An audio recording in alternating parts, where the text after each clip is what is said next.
Hi, this is the fourth video on the Tupton Hall School Practice Paper 1 for Core 1, and this explains how to do question 4. I've made this paper for AQA, but it's suitable for other exam boards. If you want any more information on this or anything else, then you can contact me on Twitter at Mr_G_Walton or our school account at Tupton Maths. So question 4 was a coordinate geometry question. It says that we've got a figure here that shows a trapezium, A, B, C, D, and the coordinates of the vertices are shown below. Part A says verify that the lines AB and DC are parallel. So AB and DC here are parallel. We're going to do that by working out the gradients of the two lines. Now you can do this in one of two ways. You might want to draw yourself out little triangles like this and work out the lengths, remembering that it's the change in the y direction divided by the change in the x direction. So we could do this. The change in the y direction between A and B, well, we've gone from, in the change in the y direction from A to B, we've gone from, we've gone from -1 up to 3. So we've gone up 4 here. And from A to B in the x direction, we've gone from -2 to 6, so we've gone 8 this way. And remember that we can do a change in y divided by a change in x. And so this line here has got a gradient of 4/8 or a half. Okay, so we'll call this M, I'll call it M1, is a half. And we can do the same up here between D and C.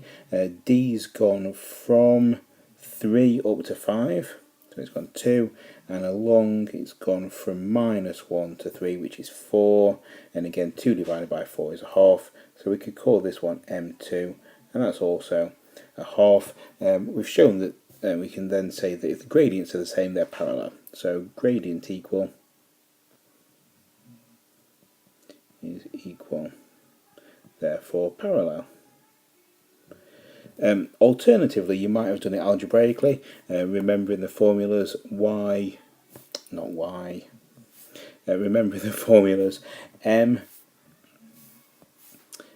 for the gradient is a change in y, which again we can do here, y2 minus y1 over x2 minus x1.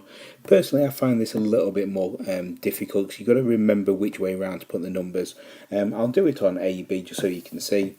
So we've got our coordinates which were listed down here, A and B. So we take our B coordinate, here we'll take the 3 and we'll do that M is 3 minus, and we've got -1 here, divided by our x2 coordinate. So x would be in this case 6.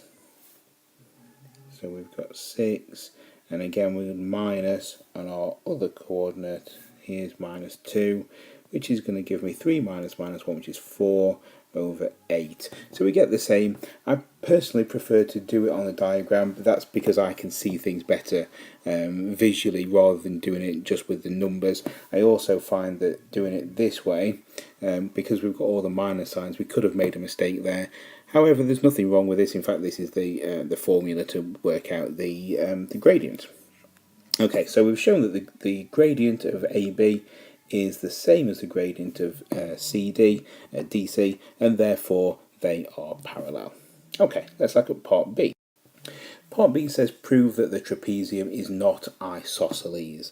Now an isosceles trapezium would be if this length AD was exactly the same length as BC. So we're going to have to work out lengths of lines here.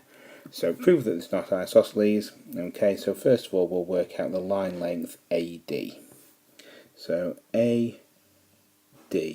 Now again, thinking about how we're going to work out the line length here, we're going to end up using some Pythagoras on this.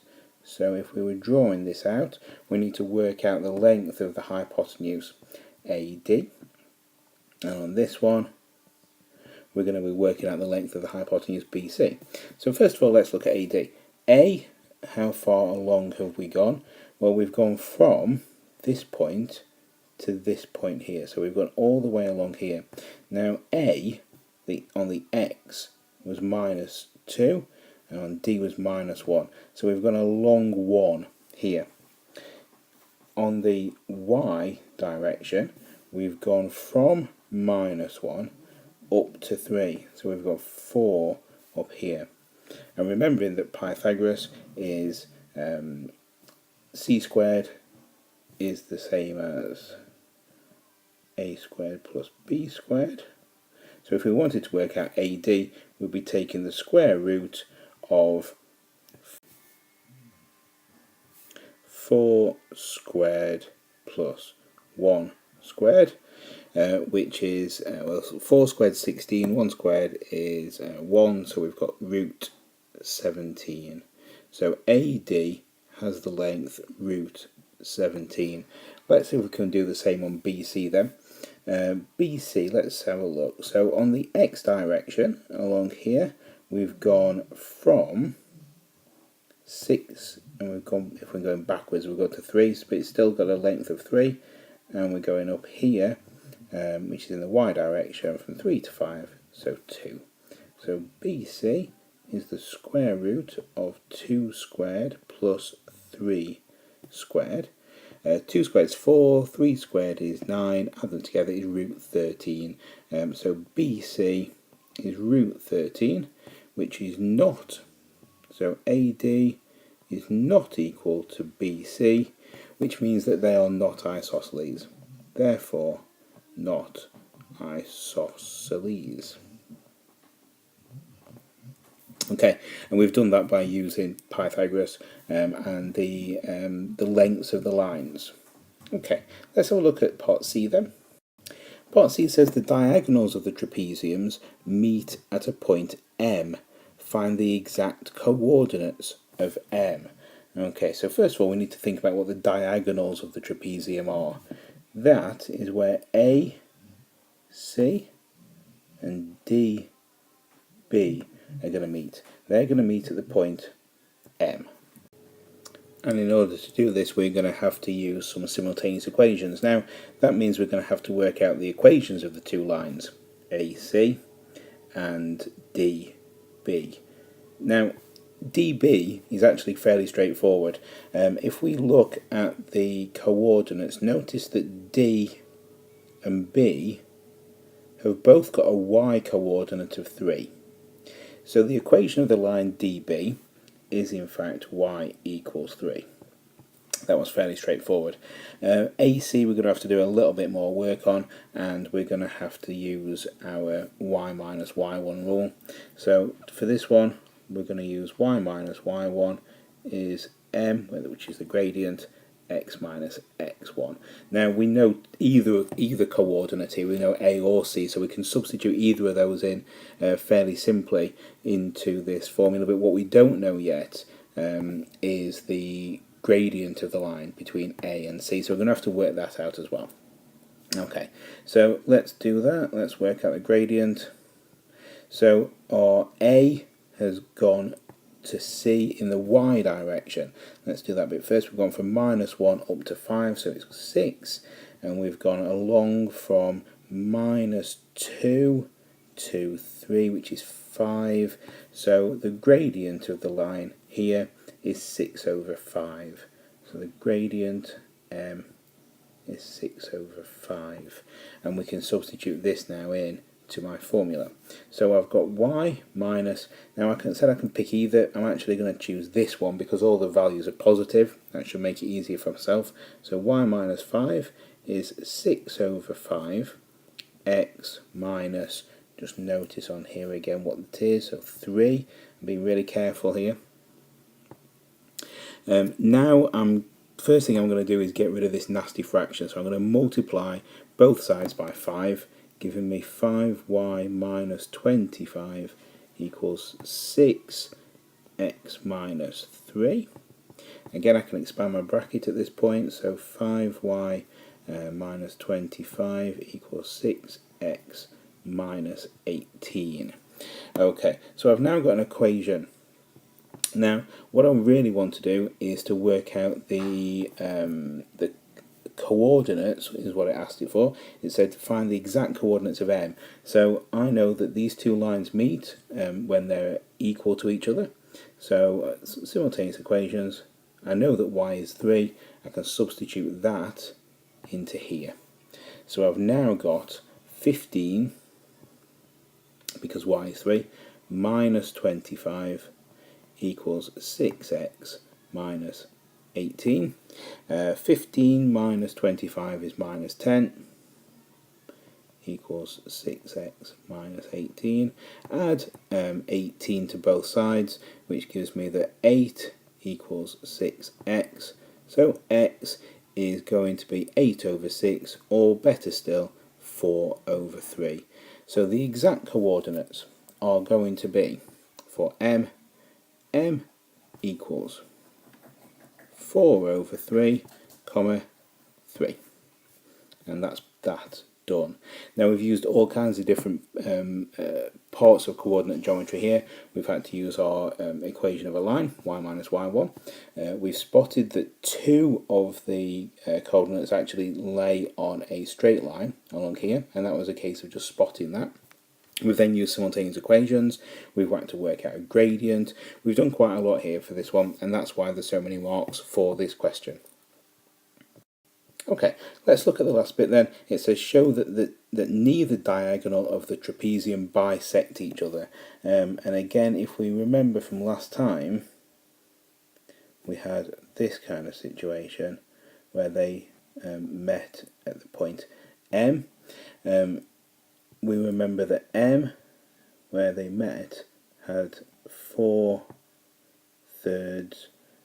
3 as the coordinate. Now if they bisect each other, then the midpoint of BD, whatever that is, would be a point that would lie on the line AC.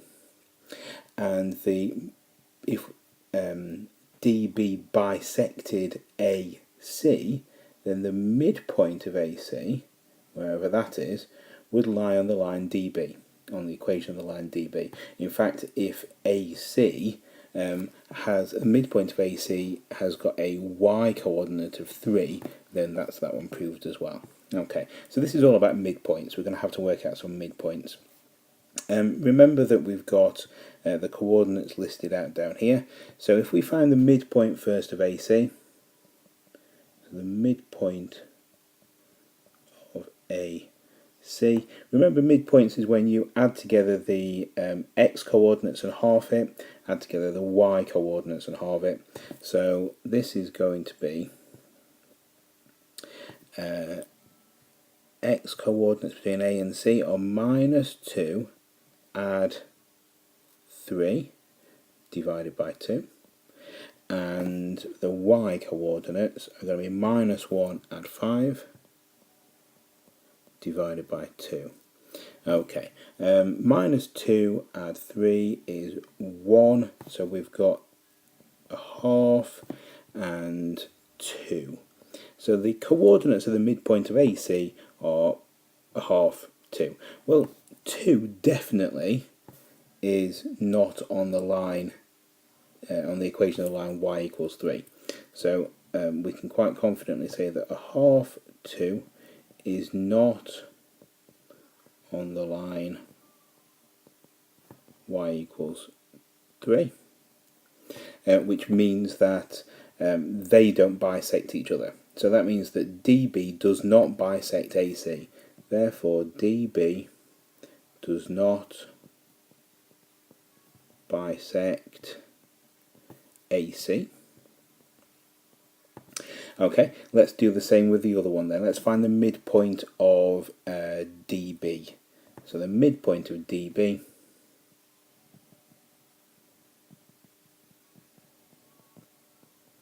is going to be, let's see,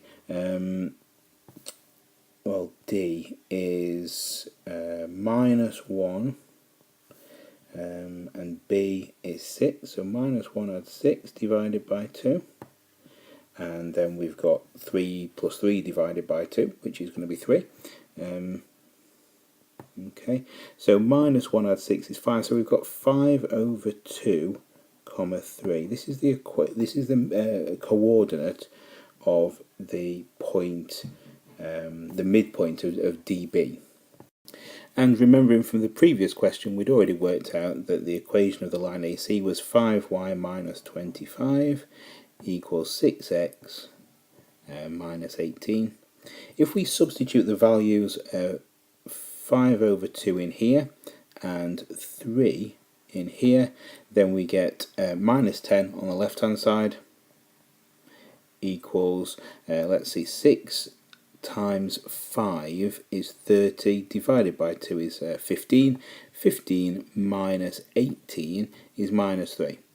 So this says that minus 10 equals minus 3, which is clearly nonsense as well. So that also shows that AC does not bisect DB. So therefore AC does not bisect DB. Okay, and so we've done that part as well. Lots of marks for this. You will have more space than I have on here to be able to set this out much neater, but hopefully I'm trying to explain how you get the full marks for doing these questions and the techniques that we use in. Okay, so when we're doing questions on coordinate geometry, what you need to be spotting are the following things. Think about midpoints, think about gradients, think about equations of lines, think about line lengths. You're going to have to use Pythagoras to do this. You're going to be thinking about the words bisect, what that means and what that implies. Also, don't worry if there's words like diagonals. You're going to have to bring in a bit of your shape knowledge as well. In this one we had the word isosceles as well. So think about all these things that you've done at GCSE, and you should know what they mean. If not, then it's a case of practicing, and that's why hopefully doing videos like this and practicing the paper that you are doing should really hold you in good stead. I've said down at the bottom, if a picture doesn't already exist, so we were quite lucky this time that the picture was there, but if one isn't there, draw a picture.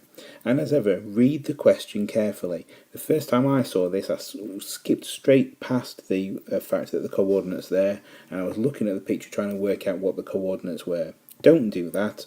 Make sure you read the question carefully. Okay, as ever, good luck in any exams or tests that you've got coming up. If you've got anything that you need to ask, please do so, and I'll see you soon. Bye.